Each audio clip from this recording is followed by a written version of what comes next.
La série Le Pingouin, le nouveau spin-off de l'univers Batman de Matt Reeves, est enfin arrivé. Le premier épisode nous a dévoilé de nombreux détails importants sur le méchant. Aujourd'hui, sur Charlie-Tal, nous ferons une analyse complète de l'épisode et passerons en revue chaque personnage, leur philosophie et de nombreuses références intéressantes. Prêt? Allons-y.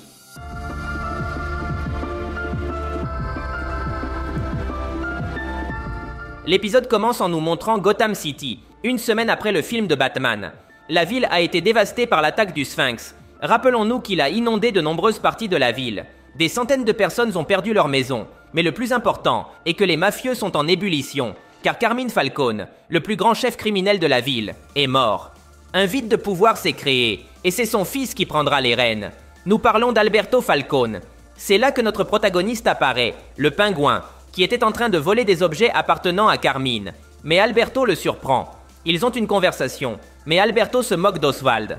Furieux par cette humiliation, le pingouin le tue. Cela le met dans une situation critique. Il doit faire disparaître le corps, où il est un homme mort. Cependant, en voiture, il tombe sur des voleurs. Oz est sur le point d'en tuer un, nommé Victor, mais il préfère lui épargner la vie. Cette scène est très intéressante. Le pingouin se rend compte que Victor est un jeune homme bègue, et c'est pour cela qu'il le laisse vivre. Victor a un handicap de parole, ce qui le relie à Oz. Rappelons-nous que le pingouin est aussi une personne handicapée. Son pied est déformé, ce qui l'empêche de marcher correctement. Et c'est la raison pour laquelle on l'appelle le pingouin, à cause de sa démarche particulière. Dans ce contexte, on comprend pourquoi Oz s'identifie à Victor. La relation entre ces deux personnages est très puissante dans l'épisode. Plus tard, Oswald est à nouveau sur le point de tuer Victor, mais celui-ci lui demande une chance. Victor est un gamin des rues, sans valeur, et qui n'a jamais eu d'opportunité. Oswald, une fois de plus, s'identifie à lui. Dans les rues, le pingouin est vu comme quelqu'un de peu de valeur, un rat, comme il a été surnommé dans le film. Il a une certaine influence, mais en réalité, personne ne le respecte autant qu'il respectait Falcone. Oz se voit en Victor, et c'est pourquoi il lui laisse la vie sauve, l'intégrant à son équipe. L'épisode se concentre beaucoup sur l'explication de la psychologie du pingouin.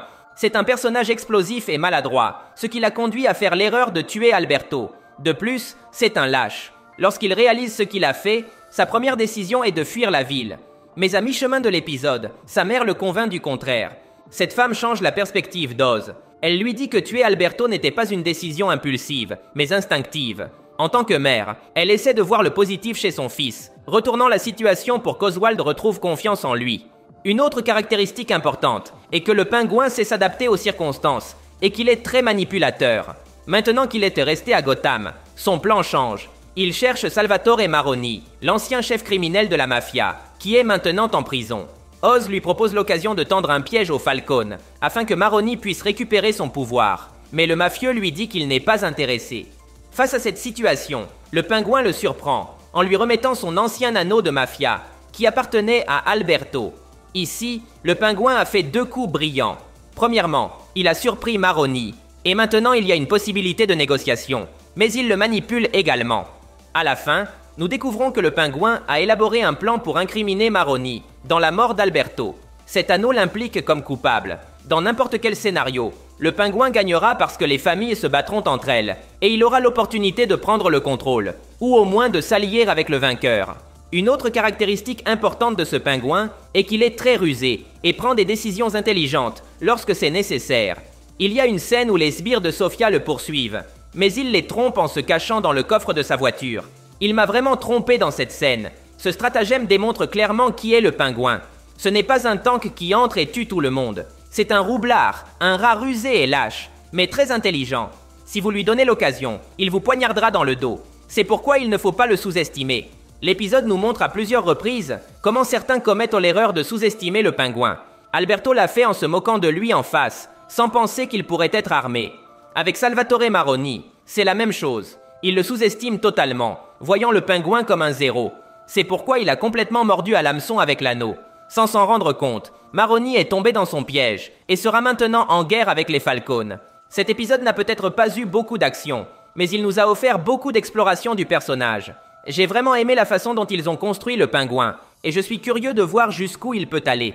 Voici un détail intéressant. Dans cette série, ils ont changé le nom du pingouin. Il s'appelle Oswald Cobb, alors qu'il devrait normalement s'appeler Oswald Cobblepot. Selon le réalisateur Matt Reeves, cela a été fait pour rendre le personnage plus réaliste, avec un nom plus simple. Parlons de Sofia Falcone. Elle est la fille du défunt Carmine Falcone. Sofia a passé 10 ans enfermée à Arkham, après avoir tué 7 femmes. Les médias l'ont surnommée la pendue. Tout semble indiquer qu'elle sera la méchante de la série. L'épisode nous donne beaucoup de contexte sur elle. Lorsqu'elle parle avec le pingouin au restaurant, on nous fait comprendre que les deux ont un passé commun. Peut-être qu'Oz l'a trahi il y a 10 ans, et c'est pourquoi elle a été emprisonnée. C'est une spéculation, mais cela ferait sens. Bien qu'à certains moments, elle soit très aimable avec Oz, ce qui nous fait comprendre qu'ils étaient peut-être amis auparavant. Cette relation sera explorée plus tard.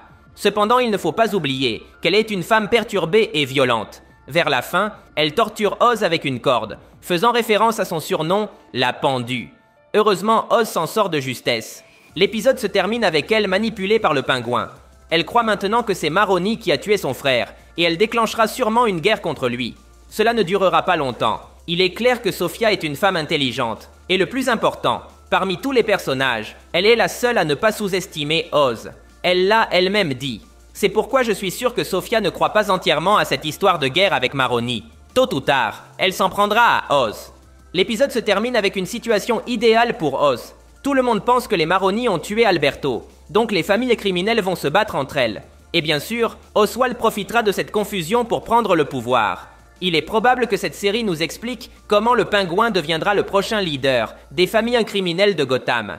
Et si nous avons de la chance, il sera un méchant important dans un prochain film de Batman. Je dois également mentionner quelque chose d'important. La série a changé l'acteur qui jouait Carmine Falcone.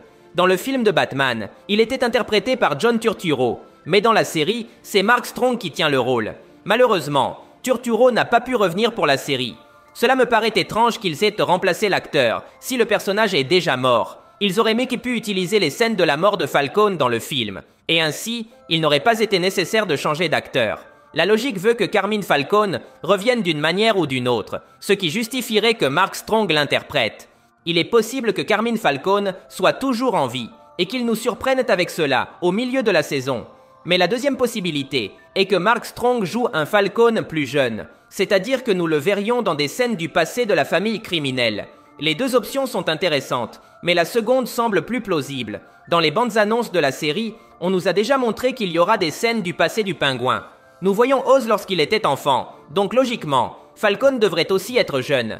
Mais bon, c'est tout pour aujourd'hui. Si tu as aimé la vidéo, cela m'aiderait énormément si tu me laissais un like. Ce serait légendaire. De plus, n'oublie pas de t'abonner car je posterai plus de vidéos sur tes séries et films préférés. Merci de m'avoir écouté. Mon nom est Charlie et nous nous verrons à l'avenir.